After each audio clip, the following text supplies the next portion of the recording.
एके दिवशी राजेश संध्याकाळी टीव्ही बघत बसला होता. अचानक त्याच्या छातीत दुखायला लागलं. डॉक्टरने राजेशला बायपास सर्जरी करण्याचा सल्ला दिला. मुंबईतल्या सरकारी हॉस्पिटलमध्ये ऑपरेशनसाठी मोठी रांग आहे आणि खासगी हॉस्पिटलमधला खर्च राजेशच्या आवाक्याबाहेरचा आहे. राजेश श्रीमंतही नाहीये आणि पूर्ण गरीबही नाहीये, त्यामुळे त्याला आयुष्यमान योजनेचा फायदा मिळणार नाही. ऐपत नसल्याने खासगी हॉस्पिटलमधील खर्च त्याला परवडणार नाहीये.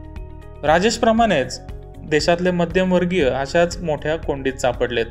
सरकारी हॉस्पिटलमध्ये ऑपरेशन करायचं असल्यास राजेशला किमान 11 महिने वाट पाहावी लागेल. दिवसेंदिवस राजेशची तब्येत मात्र खराब होत चालली आहे. सरकार लवकरच बजेट सादर करणार आहे अशी माहिती राजेशला मिळाली. लोकसभा निवडणुकीच्या तोंडावर बजेट सादर होत आहे. सरकार मतदारांना खुश करण्यासाठी काही मोठ्या घोषणा करू शकतं. अशावेळी राजेश सारख्या रुग्णांना बजेटमधून काही अपेक्षा आहेत. सरकारनं सर्वच नागरिकांना आयुष्यमान योजनेचं कार्ड द्यावं अशी त्याची अपेक्षा आहे. आयुष्यमान कार्डमुळे मेडिकल खर्चात मोठी बचत होणार असल्यानं सरकारनं थोडे पैसे घेतले तरी चालतील.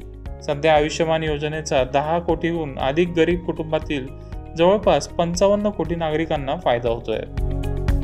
राजेशच्या ओळखीच्या अनेक लोकांकडे आयुष्यमान कार्ड आहे, मात्र त्यांना उपचाराची सुविधा मिळत नाही. बरेच हॉस्पिटल्स आयुष्यमान योजनेशी संलग्न नाहीयेत. दिल्ली, ओरिसा आणि पश्चिम बंगाल या राज्यांमध्ये आयुष्यमान योजना लागू नाहीये. अशावेळी या राज्यातील सरकारी हॉस्पिटलमध्ये आयुष्यमान कार्डचा काहीच उपयोग होत नाही. आयुष्यमान योजनेतील विम्याचं कवच 5 लाखाहून 10 ते 15 लाख प्रति कुटुंब करण्यात यावं अशी राजेशची मागणी आहे. दिवसेंदिवस उपचाराच्या खर्चात वाढ होतीये. वैद्यकीय महागाई ही खाद्य महागाईपेक्षा जास्त वेगाने वाढतीये. ऑर्गन ट्रान्सप्लांट आणि कॅन्सरसारख्या गंभीर आजाराच्या उपचारावर 10 ते 15 लाख रुपये किमान खर्च करावे लागतात. अशावेळी आयुष्यमान योजनेची व्याप्ती वाढवणं आवश्यक आहे.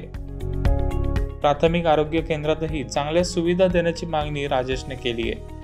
ग्रामीण भागातल्या सरकारी रुग्णालयात चांगल्या उपचारांवर लक्ष देण्याची गरज आहे. प्राथमिक आरोग्य केंद्रावर 24 तास डॉक्टरची सुविधा, अत्याधुनिक उपचार, रुग्णवाहिका आणि औषधं अशा सुविधा दिल्यास सामान्य नागरिकांना खासगी हॉस्पिटलची पायरी चढावी लागणार नाही. यंदाच्या बजेटमधील सार्वजनिक आरोग्यासंदर्भातल्या घोषणा राजेश कान लावून ऐकणार आहे.